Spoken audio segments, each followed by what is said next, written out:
Hello, Tech Pros, episode 195. Be curious, and that's a word that I love to say because it's powerful. Welcome to the podcast where I chat with professionals who are getting the job done using technology 7 days a week. Each week, we start with Motivation Monday. Tuesday is about productivity, Wednesday, leadership, Thursday, technology, Friday, people and communication, Saturday, entrepreneurship, and Sunday, being unplugged. All right, let's get started. Hello, Tech Pros. This is Chad Bostic, and I'm excited to introduce our featured guest today, Kwame Christian. Happy Saturday, Kwame. Happy Saturday. Are you ready to hustle? I am ready to hustle. Awesome. Let's do this. Kwame Christian is a lawyer that focuses on serving the needs of small businesses. He founded the American Negotiation Institute, a consulting firm that specializes in teaching entrepreneurs and professionals how to negotiate in the business world and is regularly invited to speak on the topic. In this role, he helps individuals and companies create and implement powerful negotiation strategies. Kwame also hosts a podcast called Negotiation for Entrepreneurs, where he interviews successful entrepreneurs and shares powerful persuasion techniques. Kwame, I love this topic. I love this area. I love the work that you're doing here and the information that you're providing to all of us, because honestly, as a new entrepreneur, but more importantly, as a person who really struggled with social anxiety and with just people skills, soft skills, I don't know the boundaries of in business, business or personal, what can I negotiate and what is unnegotiable and how hard I can push and what I can ask for and all these kind of things. And sometimes I stress out and I'm just like, okay, whatever. I'll just hit yes, I'll accept or I'll decline and leave everything kind of at face value. So I am super pumped about having this conversation with you, and maybe we can all learn from it. Yeah, man, I'm pumped to have it. This is my passion, so I'm ready to go. Cool. Well, on today's episode, Hello Tech Pros episode, what are we? 100 and something. I lost track. 195, I think we're at today. You know, I asked this question to as many entrepreneurs as I can, but everybody kind of has their own definition. So, Kwame, what is your definition of entrepreneurship? What does that word mean to you? To me, entrepreneurship is all about following your curiosity and solving problems. And so for me, I'm curious about human interaction, the way people think. And so when I got into law school, that's when I discovered negotiation. And I thought it was the perfect blend of my interest in entrepreneurship and the way people think, because as business owners, we have the opportunity to negotiate every day. Frankly, as humans, we have the opportunity to negotiate every day, because the definition of negotiation for me is anytime you're in a conversation with somebody and somebody in that conversation wants something. So when you wake up and you talk to your wife, I'm sure there's some kind of negotiation going on. And so when I saw the practical value of it, that's when I started to get really curious. And my entrepreneurial journey, I think, even though I started a couple of businesses before the American Negotiation Institute, I'll say it really started with the Negotiation Institute, because that's when I started to follow my curiosity. I love that. You said when you wake up, you talk to your wife. Man, ain't that the truth? Man, every conversation seems like a potential negotiation, or maybe it's a negotiation that I am unaware of, that I'm involved in, or I think I'm in a negotiation and it's actually, nope, that door is completely shut and there's no bargaining whatsoever. As a married man, I can attest to the fact there's a lot of the latter. Awesome. Well, let's talk about maybe the business side, right? So tell us about how you got your business started. Just a quick overview of where were you at, what happened, and kind of how'd you kick it off? Yeah, so I realized that I feel like entrepreneurs can be created in two ways, nature or nurture. And I was one of the nature ones. I was born this way. You know, some people it's just it's their circumstances that creates the entrepreneurial environment for them. But for me, I knew somehow I was going to do my own thing. And I was just biding my time, waiting for the right opportunity. So after law school, I got my law degree from Ohio State and did a dual degree with a master's of public policy. And so I still wasn't sure what I wanted to do. So I started doing legal research for a social justice institute. And then I decided to start my own practice on the side while working full time doing social justice work because I was, like I said, I was fascinated with entrepreneurship. So I was like, well, two birds with one stone because I get to start my own law firm. That's my own entrepreneurial endeavor. And I get to work with startups all day. That's pretty cool. And so that's how I started it. It started with the law firm. And then once I took that leap and did the law firm full time, I had the opportunity to reflect and really think, okay, so you did the law firm for entrepreneurial purpose, not purposes, not because of your interest in law per se, but what is your interest? And it just led me right back to negotiation. I was doing these negotiation seminars across the city, getting really great feedback from them, and I was doing it for fun to get more clients. And it was the best part of the business. And it was just so obvious once it hit me, like, oh, do that. That's what you love. And so that's how it started for me. So that's so awesome that we each have our own natural innate talents and skill sets and passions and things that we love doing. And we're in this environment where we can support each other and help each other, right? So some of our listeners are like killer rock stars at graphic design or at building servers or putting websites up, right? And we can help each other in that way. And here you are that you can help us on the business side, on the business side of entrepreneurship, telling us like how to negotiate for more money or to save costs or to get more stuff or to get somebody to join your firm. And so I love the fact that we can all help each other out. So in this area, this negotiation area, you're a pro, man. You are a born natural pro at this stuff, and it just comes easy to you. But where do you see other people struggle? Like, where do you see other people kind of break down and not really live up to the full potential that they have? I'd say I'll go back to the questions you asked at the beginning because you were spot on with the fears that you had, fears and anxiety you had with regard to negotiation. Those are the fears that the majority of people have. Like, how do I say this? How do I ask for more? Are people going to think that I'm greedy? Am I pushing too hard? What things are negotiable? And so you're starting at the right place. So the first thing is you need to get over the fear of asking for things, asking for what you deserve. And for me, this was tough too because I don't like offending people. In a lot of ways, one of my biggest weaknesses is being a people pleaser, and I had to get over that. And so there's this great YouTube video. Well, it's a TED Talk that I suggest everybody looks at. It's called 100 Days of Rejection. And there was an entrepreneur who was experiencing that fear of rejection, and he said, you know what? Next 100 days, I'm going to be rejected by something every day. And in order to get that rejection, he started to ask for the most ridiculous things. And what's really fascinating about his journey is that he started to get a lot of what he was asking for. And it really hit him when he went to a donut shop, like a Tim Hortons or something like that, and asked for a donuts in the shape of the Olympic rings and the colors of the Olympic rings, and he wants it for free, and he got it, and he's like, hey, there's something to this. And so the first step of every negotiation is the ask. And so one thing that people can do today to get better at negotiating is when you see something that you want, ask for it. Just practice. And that'll make it easier for when you actually have something that you really care about for the important negotiations. It'll make it easier to make that ask because you're going to be match ready because of your experience asking for what you want. Oh, Kwame, that's such a powerful story for me personally because I know that person. His name is Zhai Zhang. Yeah, his name is Zhai Zhang. And I listened to him on another podcast. I listened to him on the Smart Passive Income podcast with Pat Flynn. And there was a quote in there that Zhai said about, he had all these ideas and he had all these wants and he had all these desires, but he was afraid of being rejected by the world in general. And what he found out was that the world was not rejecting him. He was rejecting himself, and the world was ignoring him. And when I heard that, I was like, boom. Oh my God. Like, that is me. That is me, literally, right here, like all the time, dealing with the social anxiety and just suffering with being afraid to talk to people, being afraid to ask for things, being afraid to put my ideas out there. That's exactly how I feel. Like, I feel afraid to let the world know my thoughts and feelings and desires. So I bottle it up inside of me and I am rejecting myself. And so when I started this podcast, or I started the idea for the podcast, I didn't have a single episode recorded yet.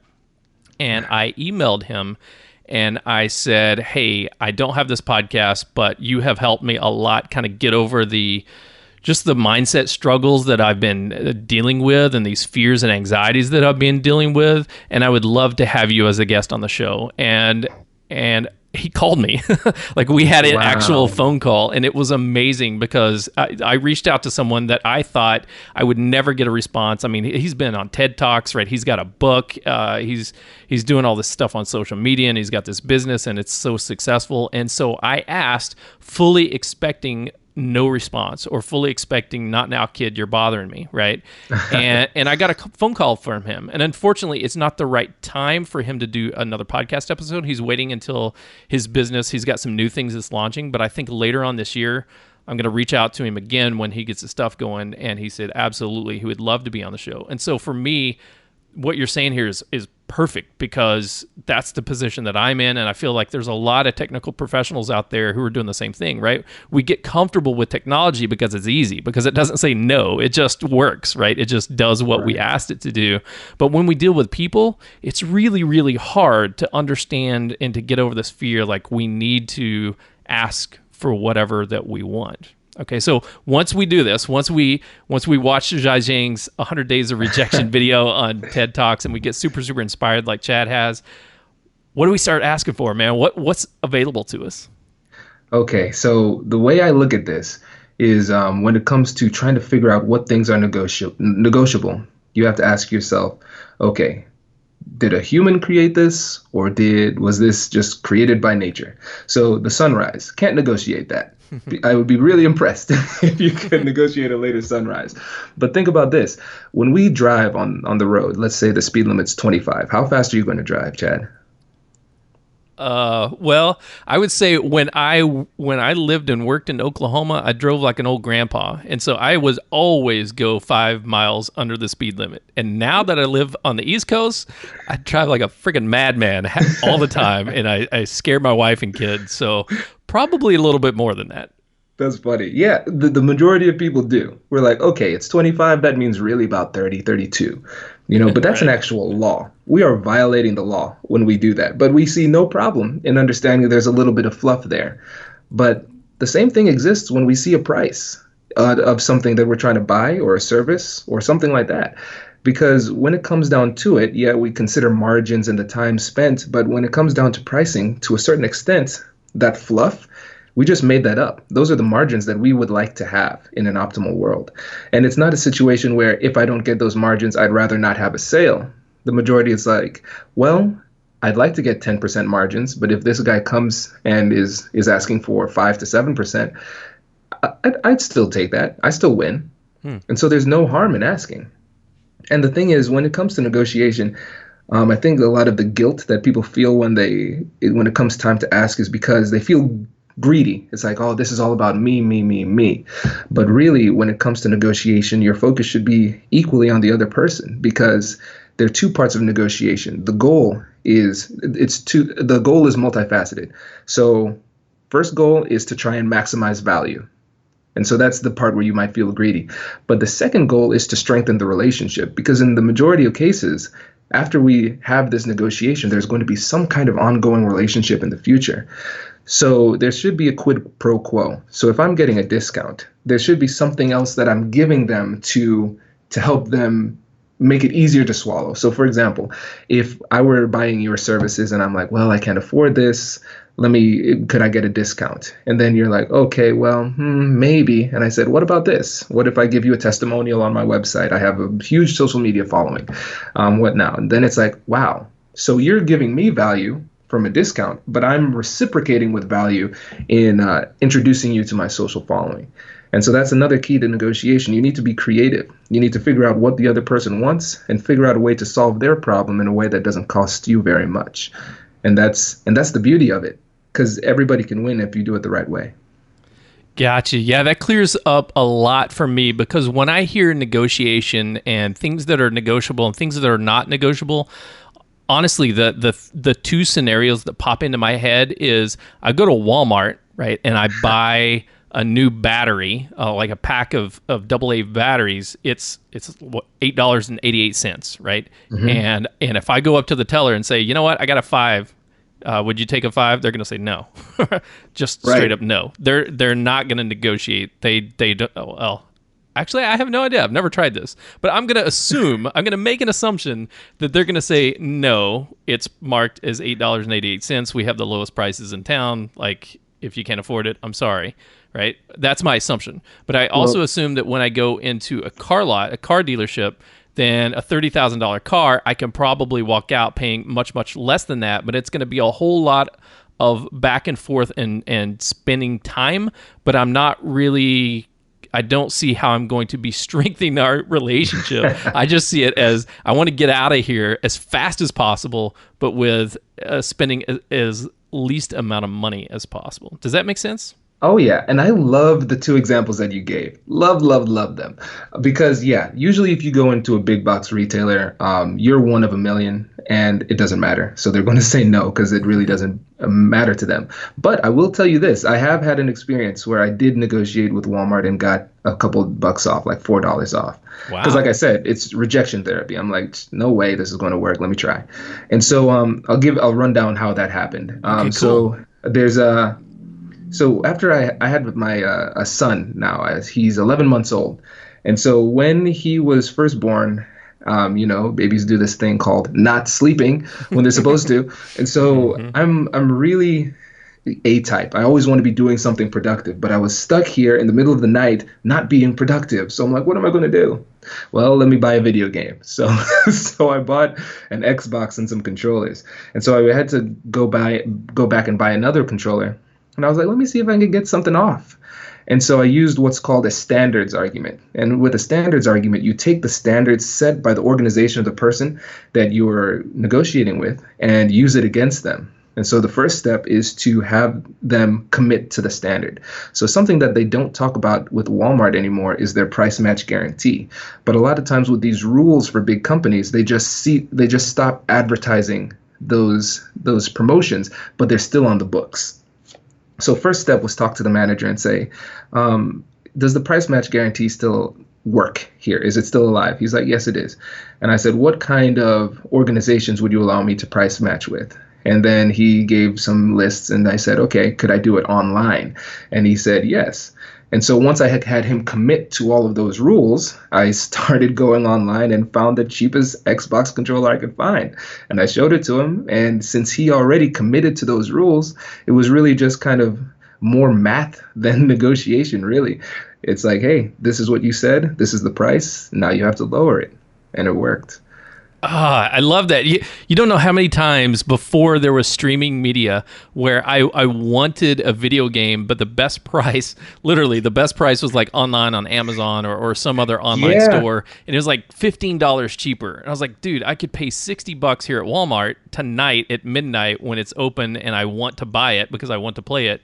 Or I could do like 2-day or 3-day shipping and get it for $45, but then it's going to come next week and I'm going to be busy and I'll just pay the $60. So I love it. You like held up your phone and you said, here's the best price, match that. And he's like, all right, cool. Yep. And that's that.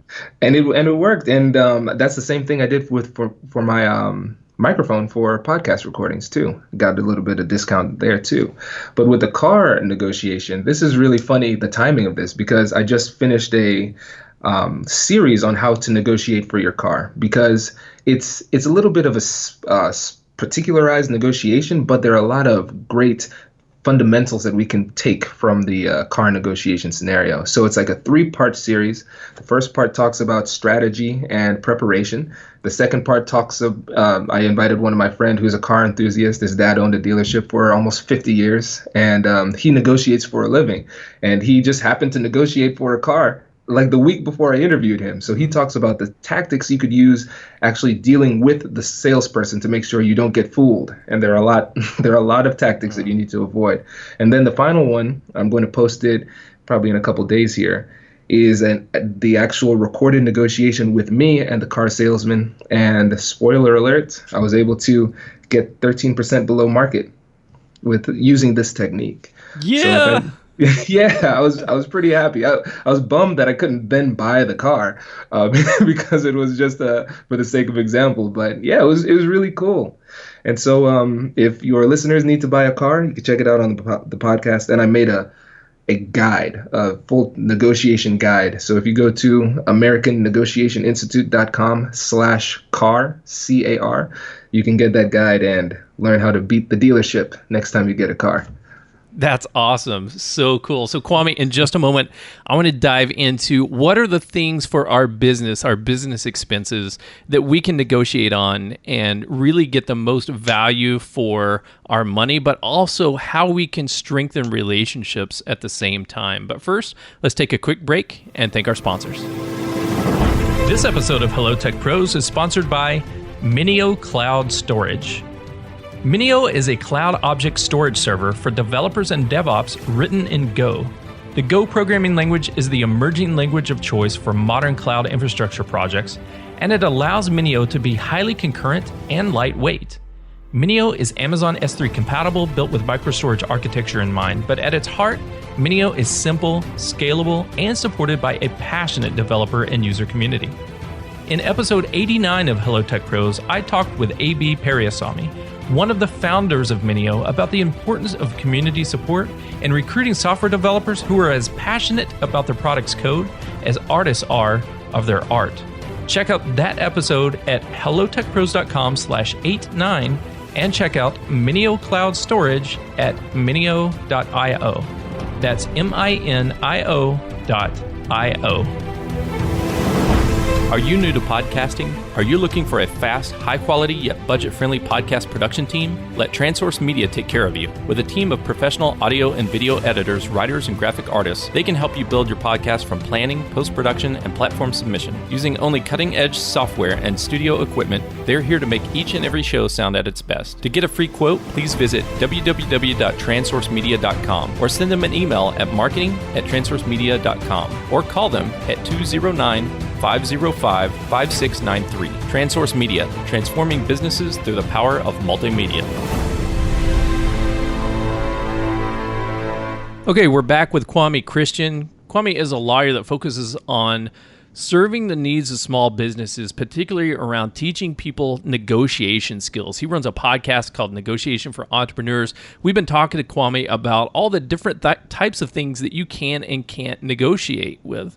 Right. For instance, the two big ones that we talked about are you can't negotiate with the sun because it rises and sets whenever it wants to. And in certain circumstances, you can't negotiate with your spouse because they make the rule that day. And it's just, you got to live with it. Right. You got married, you signed the contract, and it's non-negotiable from now on. That's right. But in every other circumstance, including going to Walmart and buying a video game, like, there are things that you can do to either trade value or trade something in the relationship to get more out of it, right? So, Kwame, I went to your website and I downloaded a list. You've got a list here of negotiable business expenses and negotiable personal expenses. And I don't want to spoil the whole list. So if the listeners want to go out, they can go to your website and download that list and check it out. It's awesome. And I'm looking at it and I'm going, oh my gosh, I can do this. So one of the things on there is cable, internet, and telephone service, which is very, very applicable for me right now because we just cut cable about 2 weeks ago. We were trying to save money, and you know what? We don't watch cable TV anymore now that Game of Thrones is over, and next season when it picks up, I'll just get HBO Go and we'll be all good. But I still need like high quality internet, high speed, and so I've got like a big bandwidth package, right?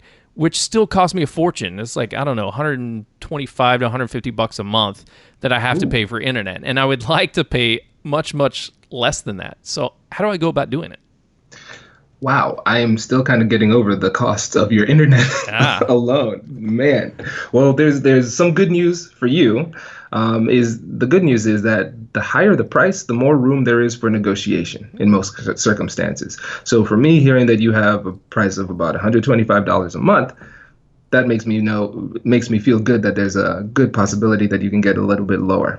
So, and also taking these opportunities to negotiate with service providers are great learning opportunities because they're essentially a captive audience. Like, what are you going to do? Are you going to drop me? No, you're not going to drop me.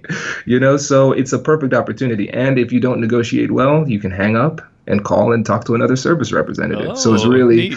it's really low stakes. So here's what you do. What you do beforehand is do some research and figure out what the lowest cost is, the lowest comparable cost is in the area. And so you find that. And so they're going to be very sensitive to the competition in the area.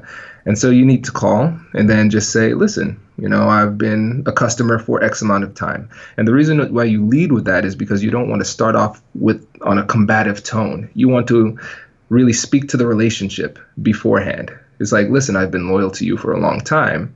However, I'm a human being and I have price sensitivities. I have a family to take care of. So, and this is the question that you ask that is, in my opinion, it's the most powerful question in negotiation. And I use it almost every time I negotiate. And it's, what flexibility do you have with that price? And let me tell you why that's arguably the most powerful question you can ask. So what? Let's start with what. It's open-ended. And the beauty about open-ended questions is that it requires elaboration. So when I negotiate, my goal is to keep the breakdown of communication roughly 70-30, where I'm speaking 30% of the time and they're speaking 70, because that means I'm asking the right questions and I'm getting more information than they are. And as we all know, knowledge is power, and I am getting more powerful relative to them by listening and asking good questions. So that's why we start with what. And then what flexibility do you have? It assumes that there is flexibility. So let's rephrase it and say it in a closed-ended fashion. Can you lower the price? Yes or no? No is always the safest answer that you can give without going into really any analysis of what the question really was. Mm-hmm. So when you ask it in that way, it gives them an easy out. So by asking it in an open-ended form, it forces them to elaborate, and it operates under the assumption that there is flexibility. So you're just asking what that flexibility is. And then you take the conversation from there. And then you can use the other price points in the area as leverage to get it down. And so usually these type of negotiations would probably result in maybe $5 to $15 a month saved. But the thing is, it doesn't seem like it's that much. But when you are looking for opportunities to negotiate in your everyday life, look for those opportunities that compound. Because it might be $10 this month, but over the course of the year, that's 120. Right. And that could be a couple of Xbox games. So yeah, that's the tactic I would use. And then, hey, if it doesn't work, call and talk to a different rep. That's so tricky. Yet so I mean it sounds like I'm doing something naughty, right? I feel naughty just like thinking about picking up my phone and making that phone call, right? Well, first of all, I don't feel naughty because I pay a lot of money, right? And I have been a loyal customer for the last 18 months since I've moved here. Mm-hmm. And I've paid them a ton of money on services that I'd never used. And, I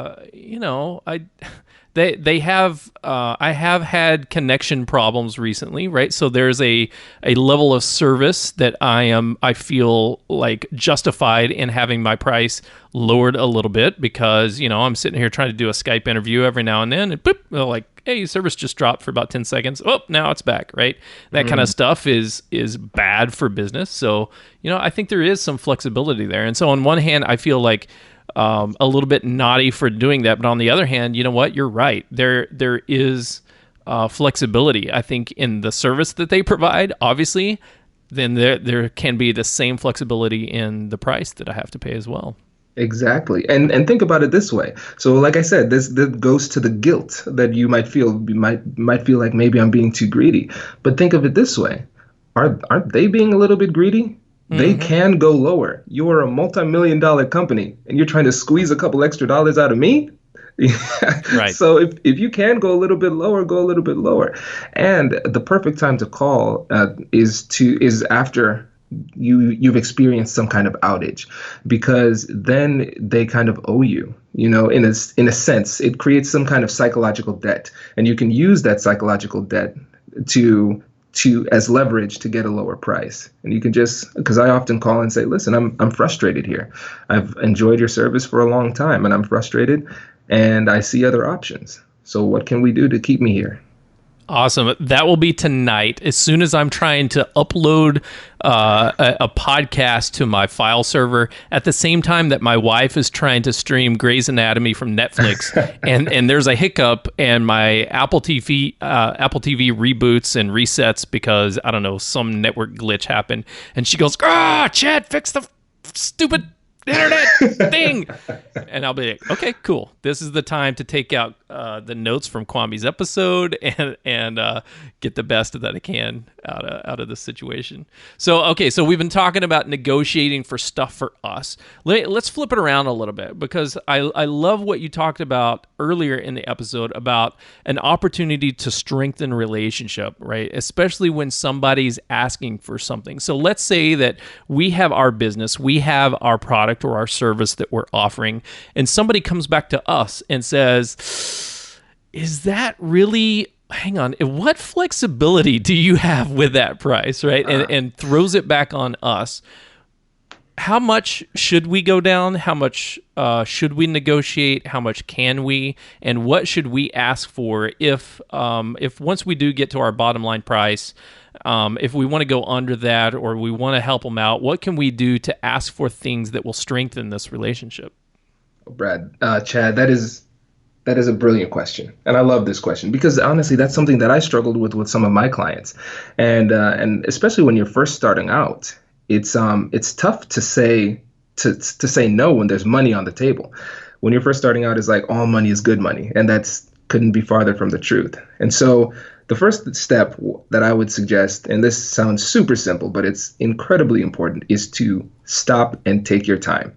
Once they make that ask, don't feel obligated to come to a conclusion at that point, because it's going to be tough to just come up with this stuff on the fly. And so take your time and go back and say, let me think about this. Let me crunch some numbers. And so when you're crunching those numbers, you need to ask yourself, what is the lowest I can go that's fiscally responsible for my business? So that'll be your bottom line. And then also factor in, what is the lowest I can go that I feel comfortable with? Because if I feel like, yeah, I can get by saying, yeah, my hourly rate is $250 an hour, but I really charge $300. If I feel like $250 is devaluing my services, then you shouldn't do that. And that's the thing. That's why negotiation is an art, not a science. There's really a lot of personal factors that you need to consider for both sides. And so you need to come to that conclusion for yourself and figure out what your personal bottom line is.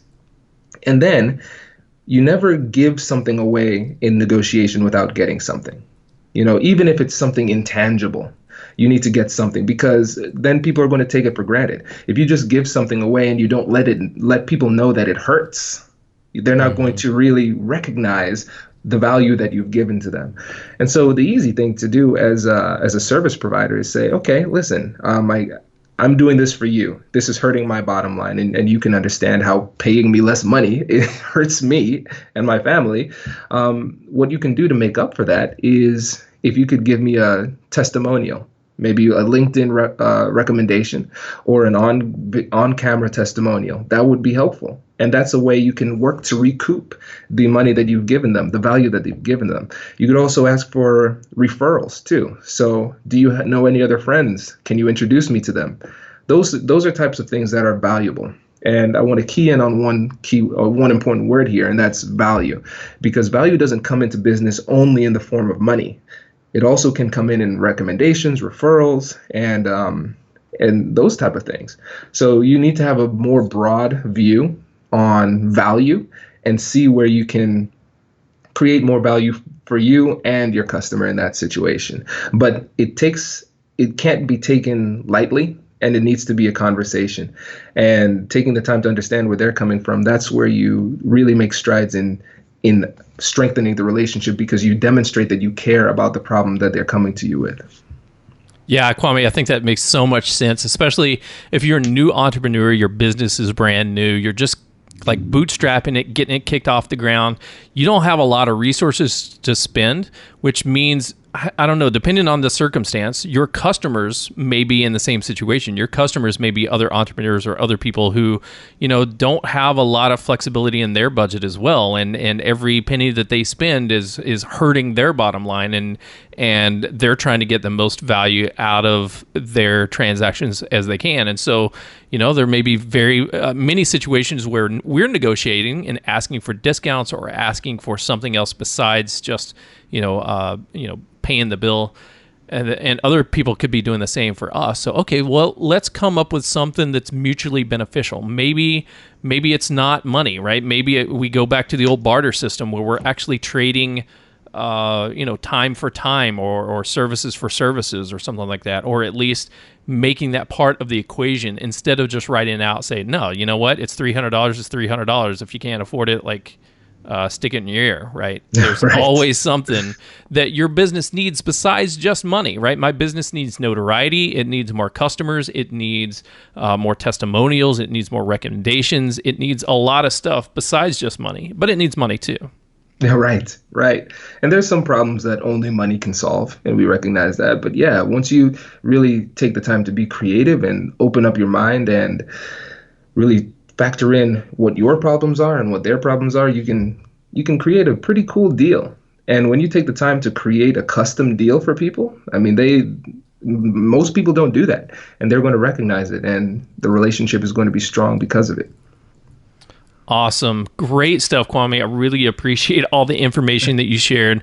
But for our audience, if you could wrap it up with any final words of wisdom that you have for our audience, and then the best way that we can connect with you, then we'll say goodbye.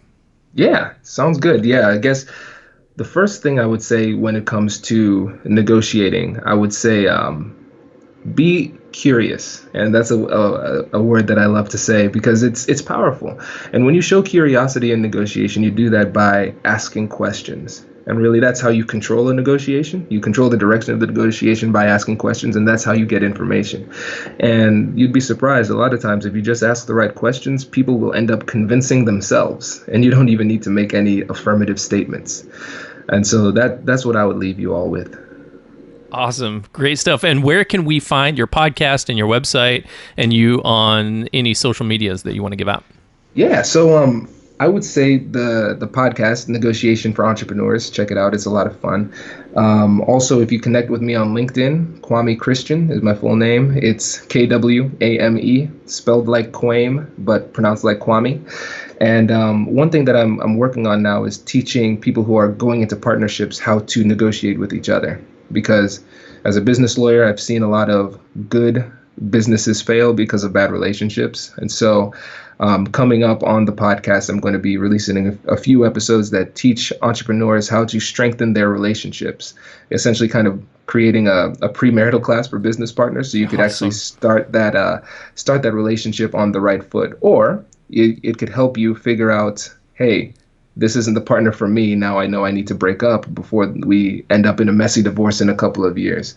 So if you're starting a partnership or you're in a partnership, I have a freebie for you to see if your partner is the one for you. And so that's, if you go to AmericanNegotiationInstitute.com/partner, you can get that guide, and it'll help you start thinking about that in a more productive way. Oh man, I love that. I love that because when we're starting up a business, it's really, really personal, and we're so excited, and we have our friends or we have our family or we have this stranger that just feels like a great connection, and we're going to build great things, and we have all these ideas in our head of how it's going to go down, and we're going to make all this money, and then, life and humans and humanity and all the stuff that goes with it. It's like, wait a minute, hang on, time out. This is not what I was expecting. I thought you were going to be doing like 80 hours of work, and I was going to be doing 80 hours of work, and you're doing like 10. But wait, hang on. Now, the stuff that I'm doing, and then it's just all the arguments and all the potential drama, mama stuff we don't want to deal with. So awesome. Let's go to throw out that website again, and then I'll link it up in the show notes as well. Perfect. So if you go to AmericanNegotiationInstitute.com/partner, you can get that guide. Kwame, thank you so much for joining me on Hello Tech Pros today. I really value your individual personal advice that you've been giving me. I mean, I know that we have an audience of hundreds or thousands of people that are listening to us right now, but it's like you're speaking to me, brother, of this stuff that I need to implement in my own life, in my own business. And I really, really appreciate you coming on the show and sharing it with us today. Oh, no, it's my pleasure. Thank you for having me. I appreciate it. You bet. Tech pros, no matter where you are, no matter how uncomfortable you are in these scenarios, in these situations, like, I'm going to go back to my final words are, don't be afraid. Don't be afraid to start the conversation, and don't be afraid to ask the question. You're never going to get what you want if you never ask for what you want. It's not going to happen. I lived my life with a social anxiety for years and years and years and years, and just was afraid to ask like girls out on dates, and afraid to ask, for lowering my my cable bill, right? So these are things that are negotiable, that we can talk about. At least have the conversation. Rejection is not a bad thing. It's okay. You will survive it. It'll be all right. Even if they say no, even if they say 10%, or maybe I'll give you my number, or whatever the scenario is. Don't be afraid to ask the question. You've been listening to Kwame Christian, and I'm Chad Bostic. And until next time, take care. The show notes page for this episode can be found at hellotechpros.com/195. Do you use Slack for team communication? Join the Hello Tech Pros Slack channel at hellotechpros.com/Slack. If you enjoyed this episode, please leave a review, subscribe to this channel, and check back tomorrow. This has been Entrepreneurship Saturday, but tomorrow my featured guest and I will not be talking about work because it's Sunday being unplugged. On Monday, we'll get motivated once again to face the week with Motivation Monday, followed by Tuesday, productivity, Wednesday, leadership, Thursday, technology, Friday, people communication, and Saturday, back to our entrepreneurship. And I'll talk to you tomorrow.